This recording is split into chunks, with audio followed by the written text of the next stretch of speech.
Okay, so my plan today is to talk about Japanese knotweed and Oriental bittersweet, two invasive weeds that have significant presence here in Long Meadow. And there's a patch of them that I would like to address in the very near future and actually have some volunteers willing and able to do that. First order of business is to talk a little bit about what it looks like. Japanese knotweed is, in some respects, similar to bamboo in that it has a tall, hollow stem, but unlike bamboo, it has a large heart-shaped leaf, and it goes dormant in the winter. So all you'll see this time of year is dead stalks and dead flowers from last year. But in the next month or two, it's going to shoot up.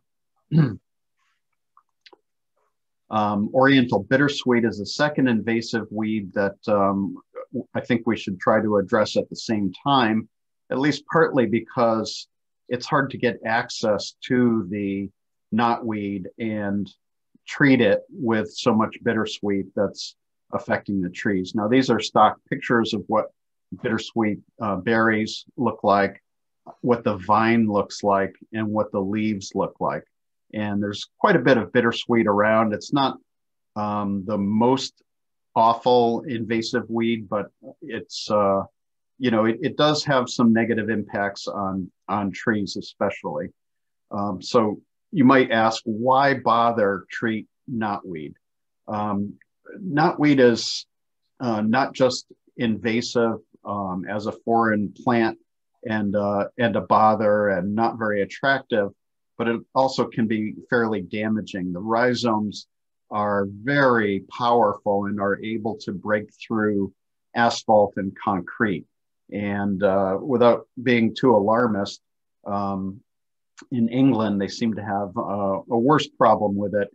And in England, it can be difficult to sell your property, get a mortgage, because if there's knotweed on it, the banks won't give you a mortgage and buyers won't buy the property. So it can definitely affect property values if it gets out of control.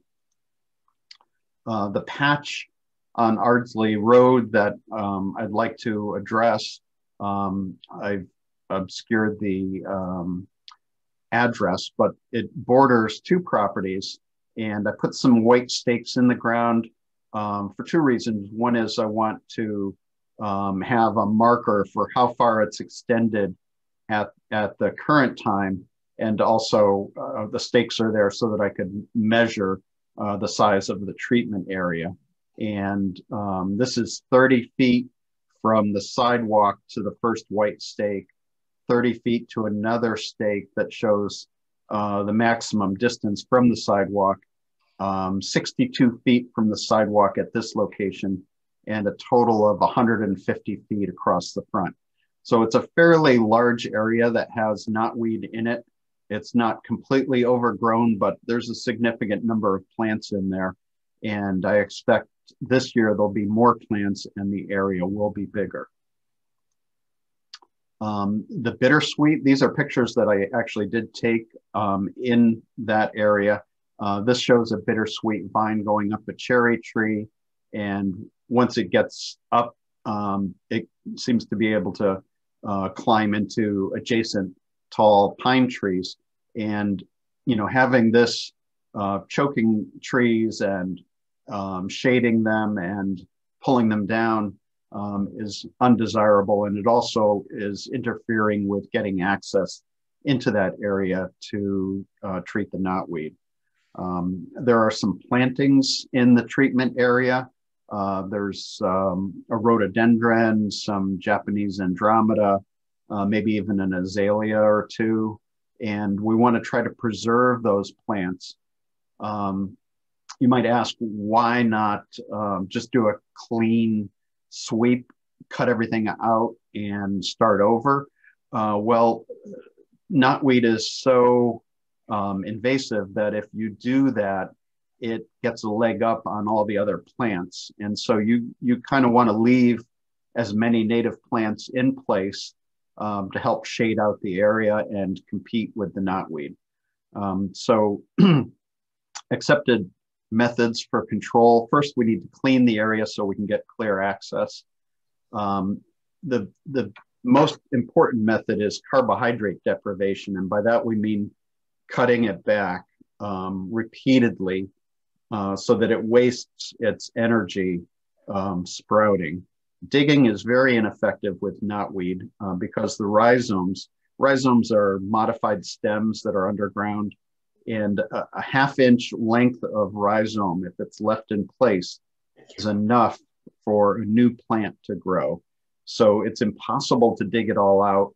The rhizomes go down 10 feet and out 30 feet in all directions. And it's just not a practical way to eradicate it. At some point in the future, we might need to consider herbicide as a second stage treatment before flowering.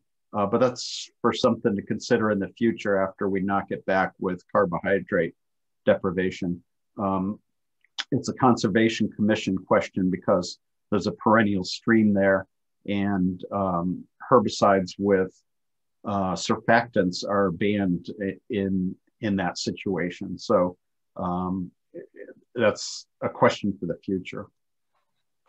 And again, why not a clean slate? Well, we need to leave as many of the existing plants in place if we can work around them, because if you were to remove all of the plants there, the knotweed can just take off. It takes an opportunity to colonize disturbed areas, and you want to try to minimize disturbance as much as possible. That's all the material that I prepared. I would like to entertain questions. David, I have one. In terms of controlling it, I've seen where the large woody stem begins to wrap around the tree.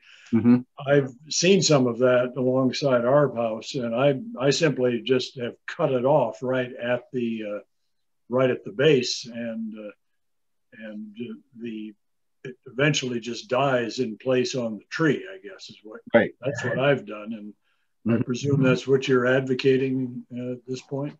Yes, I think that that's a pretty effective strategy for the Oriental bittersweet. You just need to cut it off, and I usually cut it low and then at 5 feet so that I know that vine has been, cut. There's no reason to pull it out of the tree as long as you can, identify that it's been cut. Yeah. If it weren't a Conservation Commission area, we could dab on some herbicide on the cut stem. That's very effective with bittersweet. Yeah. Repeated cuttings is also very effective for it. Mm. It's an easier weed to handle than the knotweed, for sure. When we see some of these vines that you pictured, and we see them going up some of the large trees, oaks and pines and what have you. Mm-hmm. I thought, especially from the arborist that came and took some trees out of our property, he said they were euonymus. Knotweed. I don't know if they're related or not. That's why I asked. There are 3 different vines that are fairly common in Longmeadow. The most common vine really is Oriental bittersweet. Probably the second most common vine is poison ivy, and I'm not aware of any in that work area. There are also some climbing hydrangeas that people have planted. Euonymus is a bush as far as I know. So I'm not sure if they were referring to a vine or to a different problem. Winged euonymus is also known as burning bush. Yeah. And it's an invasive. It's not the most terrible invasive. They're kind of pretty, and the birds do eat the berries. So it's not like knotweed, which really has no redeeming qualities. It destabilizes stream banks and causes erosion and outcompetes a lot of native plants. You end up with a monoculture of plants that don't support our wildlife. And it's unfortunately spread around town by workmen who don't recognize it. If they're doing some work on the side of the road, they might scoop up some dirt and have a few rhizomes in it. They put it in a pile, they call it borrows. And the next time they need some dirt, they use that dirt. And so either wood chips or rocks or dirt that's recovered during some sort of work, if it has the rhizomes in it, it's the major way that it's spread around town. It's not spread so much by berries or birds. It really is spread by rhizomes. And so it's people that spread it, and education is the cure. But it's fairly out of control in Longmeadow, as it is in many towns. In the area on Ardsley where it curves and goes down into the dingle where the brook is, yes, there's also an awful lot of limbs that were cut from, I think, storm damaged pines and what have you piled up there. Yes. Is that intended to be left there so that it will smother the knotweed, or?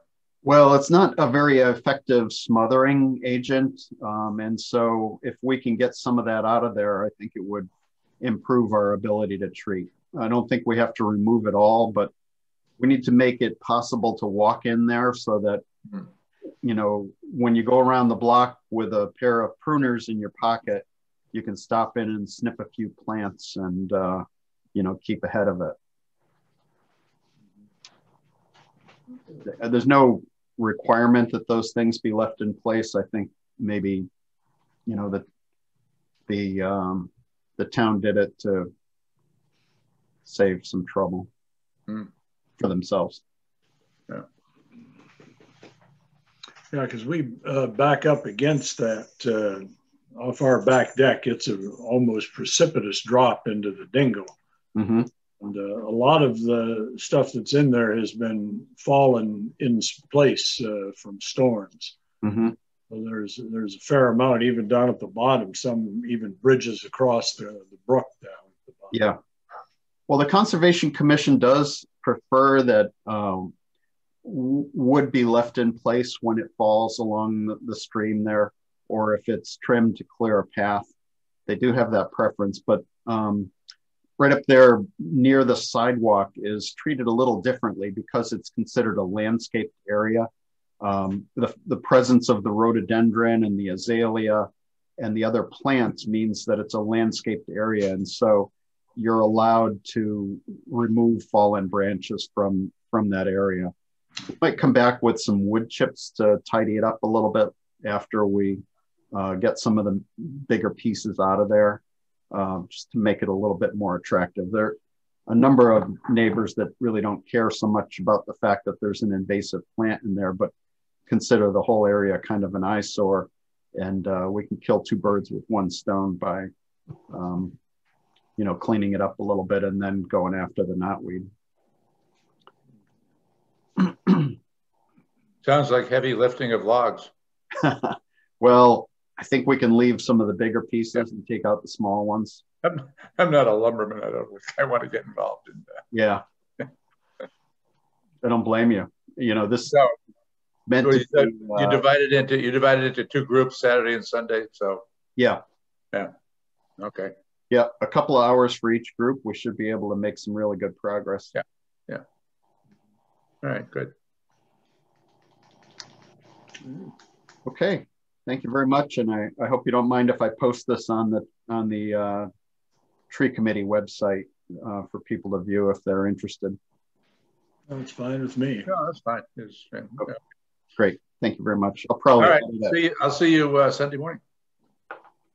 See you then. Thank you. Thank you. Thanks. Yep. Bye-bye. Bye-bye.